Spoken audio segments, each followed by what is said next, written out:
Ya, Assalamualaikum warahmatullahi wabarakatuh. Perkenalkan, nama saya Bima Fajri dan saya dari angkatan 22 kelas BCIS. NIM saya adalah 22620199.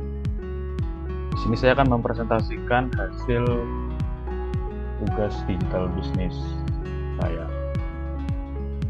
Oke, mungkin langsung aja.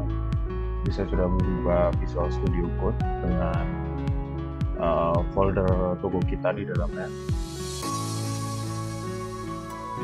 Lalu kita langsung aja masuk ke dalam soalnya. Oke, yang pertama adalah modifikasi modul merek dengan menambahkan gambar merek. Jadi kita akan menambahkan gambar merek pada modul merek. Ya.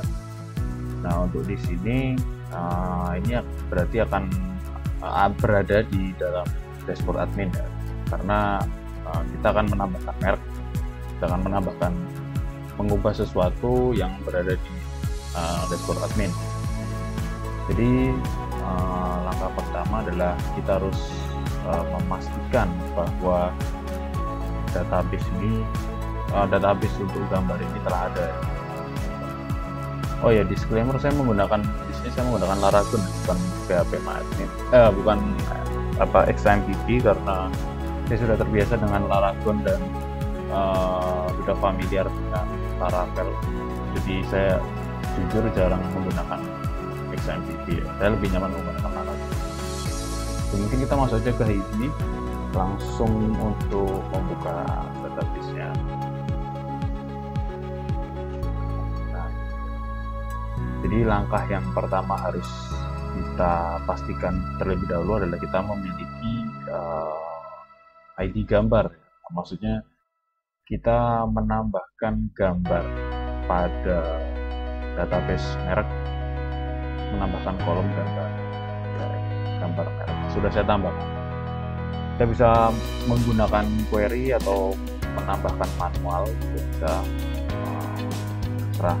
Karena di sini saya sudah membuat, jadi kita sudah membuat tabel gambar yang pertama, gambar merek untuk menyimpan gambar. Ini adalah langkah yang pertama. Lalu langkah yang kedua adalah kita akan membuat sebuah function yang dimana akan membawakan sebuah gambar, sebuah function yang akan digunakan untuk menyimpan gambar dan mengambil gambar tersebut. Nah, di mana kita menambahkan function tersebut? Kita akan menambahkan di model, konsep model view controller. Jadi kita di sini akan menambahkan ke dalam merek model.php. Setelah membuat ini ya, seperti yang bisa kita lihat di sini ya, ini ada dua public function yang akan membawakan fungsi untuk insert dan update merek. Jadi untuk insert merek ini dia akan memasukkan merek ke dalam data. Setelah itu kita juga bisa update merek ya. Di parameter adalah primary key dari merek dan data, yang dimana adalah ID. Jadi setelah kita menambahkan data itu kan pasti ya bakal ada primary key-nya, seperti contoh ini hanya ID 2, ID 4, ID 9. Nah, dia akan mereverse ke situ ya, ID berapa yang di-update, maka itulah yang akan berubah. Yang kita pilih yang akan berubah. Nah, jadi kita mendeklarasikan dua function yang ada di sini terlebih dahulu, itu di model. Lalu ya, model ini berada di application, model langsung ya, merek model.php. Oke, lalu selanjutnya setelah model ini kita akan beralih ke controller ya, karena seperti yang kita tahu controller ini untuk menavigasikan sebuah logika yang akan membawakan sebuah function gitu ya ke dalam code kita, dalam tampilan kita, ke dalam code kita gitu. Jadi untuk controller sendiri ini saya menggunakan tetap, karena ini masih bermain di merek, jadi saya menggunakan nama merek.php. Lokasinya ada di controller admin merek.php. Ini adalah penjelasan lebih lanjutnya ini bisa kita lihat di sini. Yang pertama adalah function. Ya, kita memiliki sebuah function dari row 6 sampai 110, yang dimana function update ini digunakan untuk nama merek, nama merek, memperbarui data, maksudnya untuk memperbarui data merek. Jadi di sini dia membawa nama merek dan gambar merek.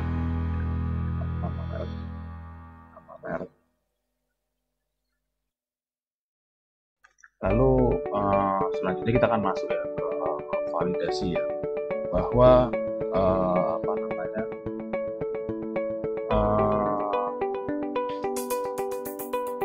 nama merek ini required, maksudnya ini tidak boleh kosong. Saat kita mengedit nama merek ini kita tidak boleh kosong. Jadi kita langsung masuk saja ke adminnya aja, biar lebih gampang.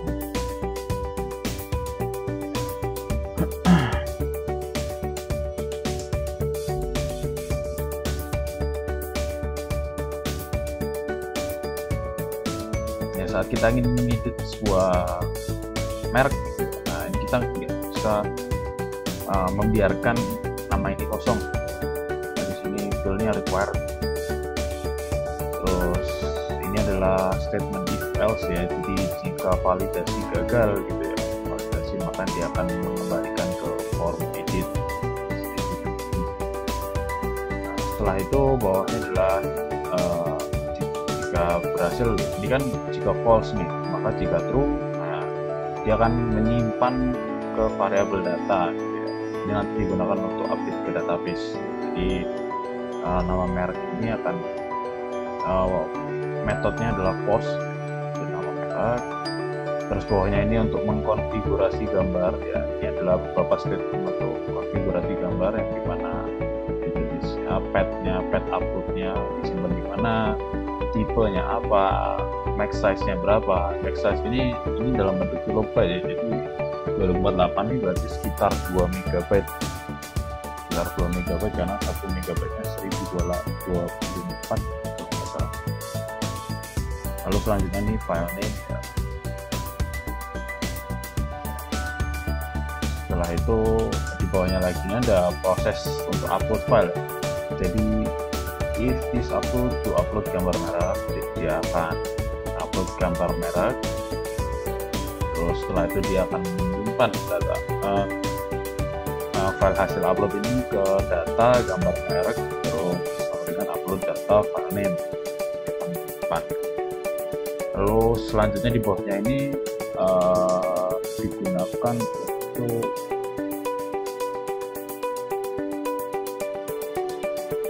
ini digunakan untuk mereplace ya. Jadi dia ambil data dari merek lama.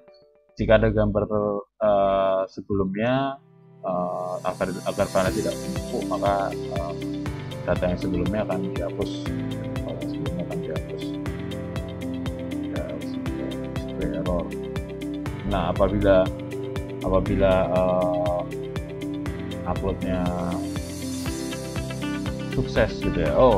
Ya, sebelumnya ini update merek ya, jadi dia akan menyimpan dulu ke database. Dia akan kirim data nama merek dan gambar merek yang baru.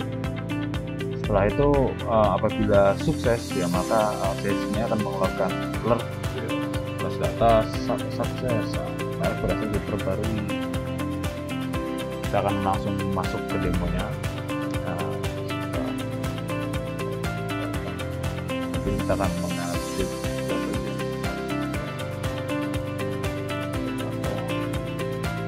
Shopify misalnya. Kalau saya sudah mendownload untuk logo Shopify ini,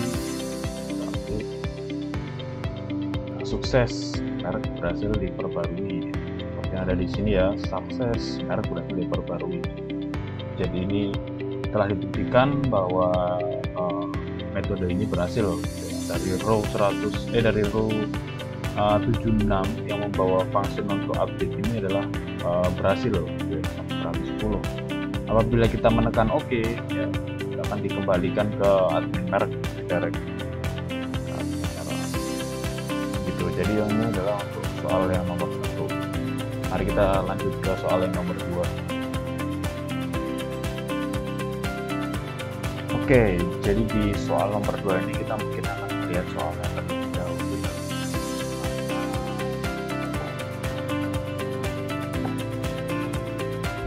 Oke, jadi di sini adalah yang pertama, tambahkan fitur edit admin dan ganti password admin.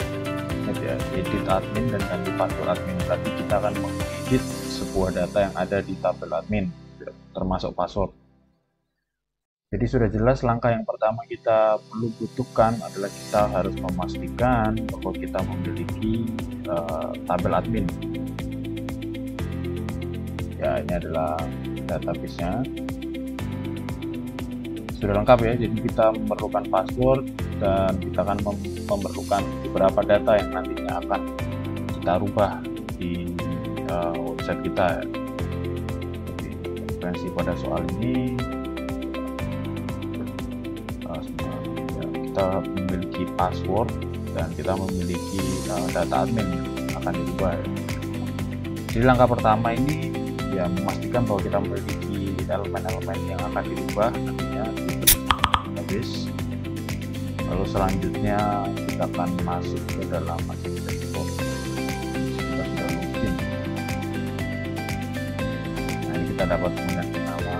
Sebelum itu kita akan membahas terlebih dahulu mengenai langkah-langkah yang ada pada coding.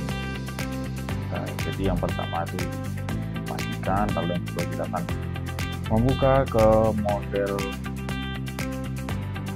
kita akan masuk ke admin model dan PHP. Jadi kita memiliki function update admin, function update admin dan get admin by ID. Jadi apa fungsinya get admin by ID ini? Jadi dia ini akan mengambil sebuah ID dari database admin ya, untuk mengambil satu baris ID. Jadi dari misal ID 1 dia akan mengambil satu baris.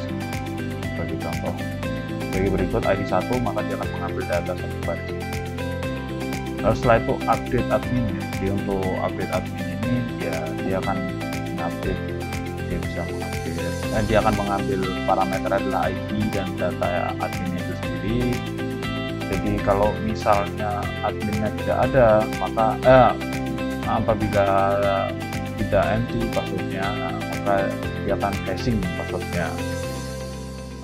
Else unset data password ya, atau else jadi dia akan unset password secara default gitu ya. Lalu this tp where id to id, nah maka dia return update pada data itu sendiri. Setelah itu apabila kita memiliki model, maka kita akan masuk ke dalam out untuk admin. Nah, jadi di sini sama seperti tadi ya, bahwa kita memiliki update admin.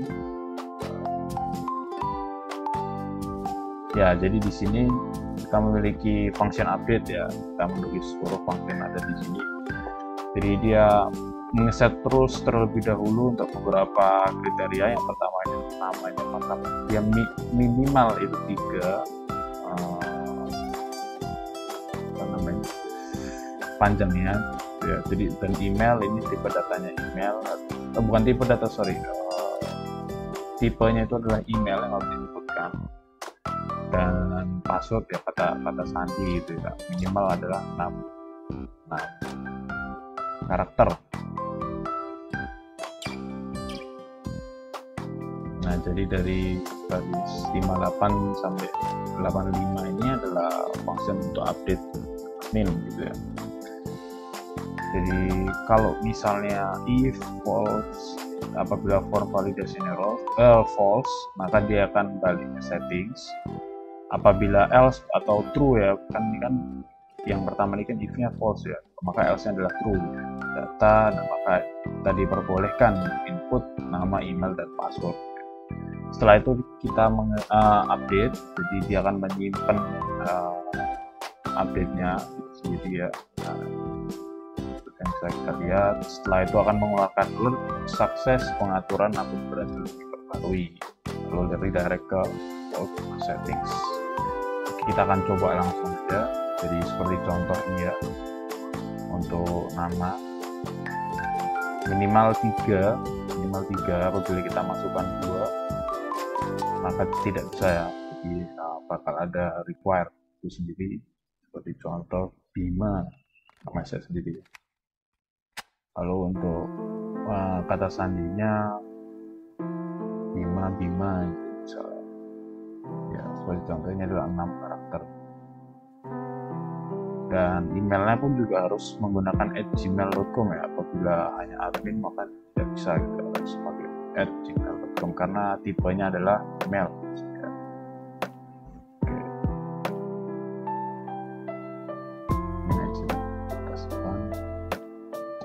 Nah, sukses, pengaturan berhasil diperbarui ya.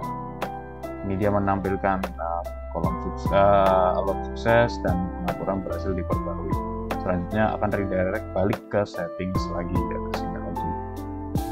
Memastikan apakah ini sudah berhasil, maka kita akan coba login lagi ya.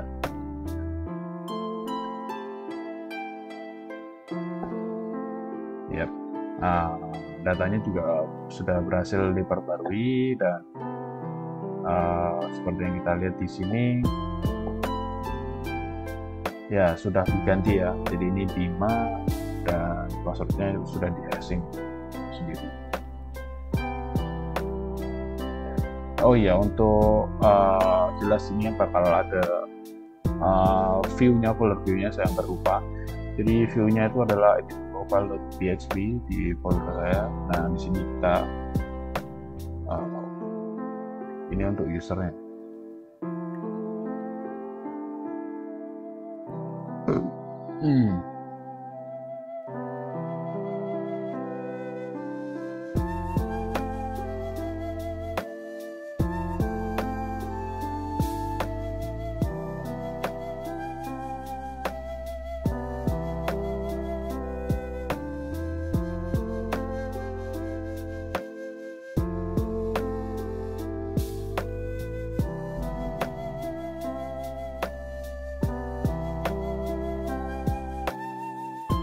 Oh ini, jadi di setting, sorry bukan edit profile.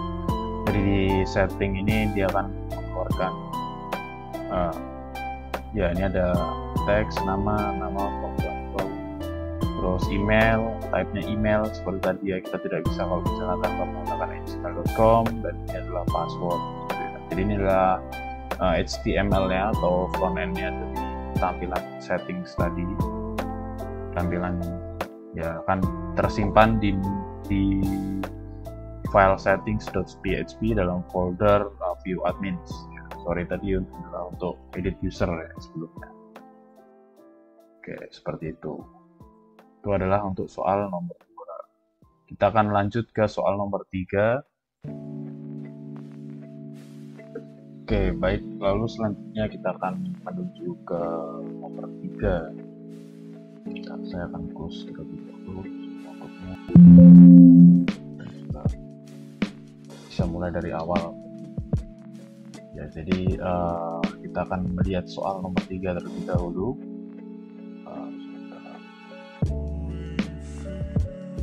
Ya, untuk nomor 3 ini adalah tambahkan fitur tanya produk dalam di halaman detail produk.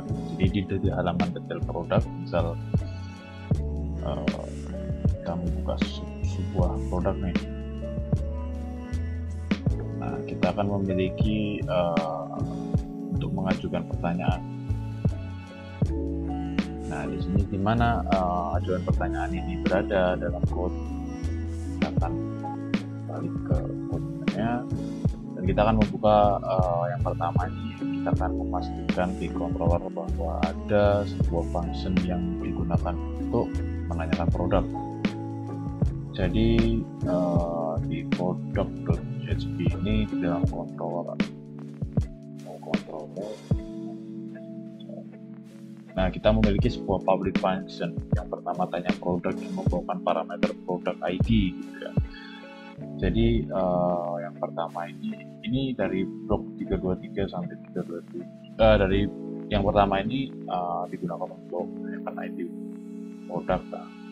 Terus setelah dari blok 322 sampai 327 ini digunakan untuk mengecek apakah user sudah login sebagai pembeli atau tidak gitu ya. Jadi dia akan mengecek session gitu ya, pada sebuah user, diambil dari pembeli ID. Apabila user ini belum login, maka akan muncul alert bahwa dia harus login untuk melanjutkan pertanyaan. Seperti contoh, saya akan membuat terlebih dahulu, lalu saya akan ke produk. Nah, dia akan membawa ke menu login, ini redirect ke out login. Lalu di bawahnya ini adalah variabel pertanyaan ya, jadi dia akan mengambil isi pertanyaan, dan ID pembeli dari form session. Dia akan mengambil datanya, terus ini kita mendeklarasikan datanya. Jadi masing-masing memiliki kriteria tersendiri ya. Jadi untuk dimasukkan datanya ini kita memiliki produk ID, pembeli ID, pertanyaan, dan tanggal kapan ditanyakan. Terus di bawahnya ini digunakan untuk menyimpan database ya. Kita lihat ini di pertanyaan model insert data, dia akan memasukkan data ke database. Apabila setelah berhasil, maka akan menunjukkan alert sukses, pertanyaan berhasil dikirim, dan akan dikembalikan redirect ke produk detail sendiri, produk.id gitu, primary key-nya. Jadi kita akan contoh login terlebih dahulu.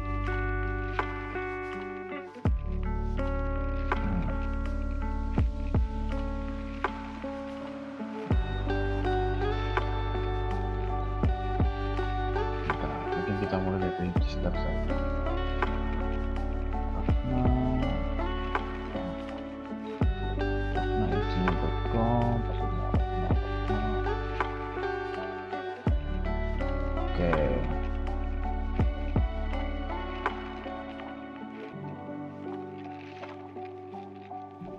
Oke, jadi ini adalah tampilan setelah login. Kita akan masuk ke detail produk. Lalu kita akan mengajukan pertanyaan. Contoh tes pertanyaan aja. Oh ya, ini muncul dari view-nya ya. Jadi kita memiliki view bernama apa ya? Kalau nggak salah detail.php. Ya, jadi pertanyaannya ini muncul dari folder view itu sendiri. Lalu kita kirim.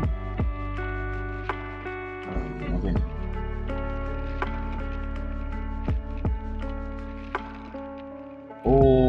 saya tidak memiliki primary key pertama ya. Saya tidak memiliki primary key pertama, jadi saya akan mengubah untuk sementara ini menjadi primary key pertama ya, nomor 1, karena saya akan mencoba ulang tes pertanyaan aja. Saya kirim, dan ya, pertanyaan berhasil dikirim. Tes pertanyaan aja.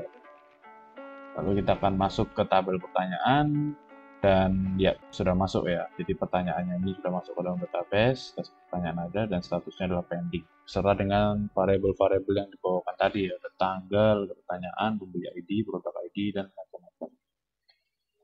Oke, ini adalah untuk nomor 3.